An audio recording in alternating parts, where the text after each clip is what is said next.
snell a hook. All right, so snelling a hook, there's a few different ways to do it.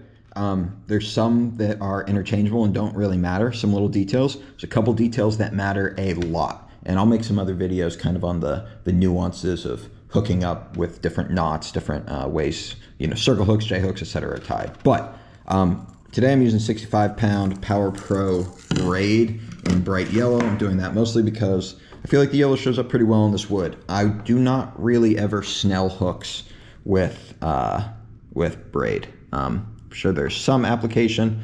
If you're making assist hooks or something, maybe that might be a good case. Now, this being a circle hook, this actually is very relevant. I do this a lot for both bottom fishing or, maybe if you're inshore fishing redfish or something, but do a lot of this. I've snelled a lot of circle hooks for billfish, all right? So all tournaments and frankly, just in general, bill fishing with dead bait, once you figure it out, there's a little bit of a learning curve, but this is kind of the way that a lot of folks really like to do it. So if I'm using a circle hook, I am generally snelling it. So what I'm going to do is pass the line through. Note that I went in the front of the hook. This is very important. You want the line that goes to your main rod or leader, whatever.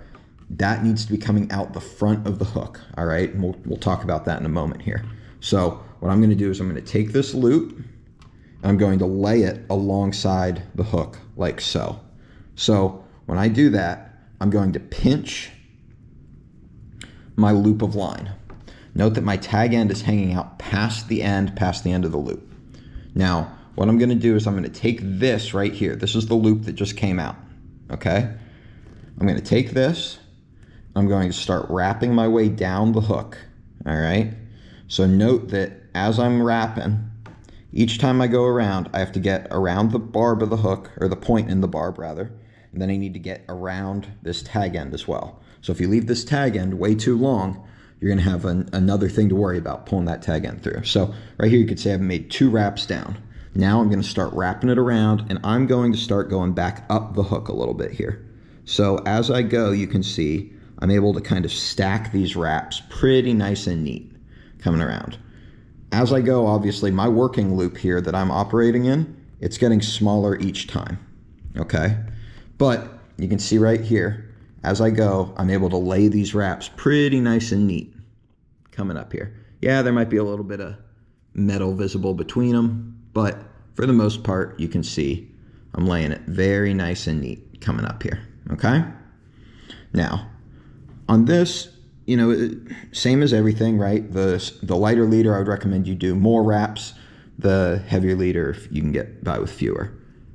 Once you get to this point, you're going to want to say, okay, do I have any crazy stuff? No, it looks good. I'm going to grab this tag end, I'm going to pull, and look at that. That loop I was working with, it snugs right on up, okay?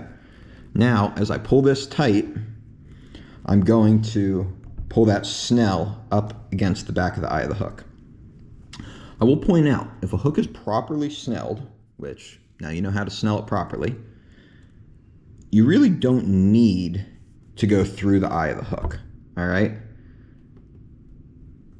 That's not where the strength of this knot comes from. However, in as much as you're going through, you always want this line coming out the front. This is braid, so it doesn't really have that much memory. But let me snip off this tag end real quick.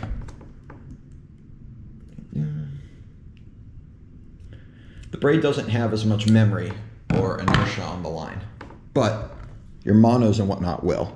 When that hook lays, you want the line going in, you want this to follow the curvature of the hook, all right?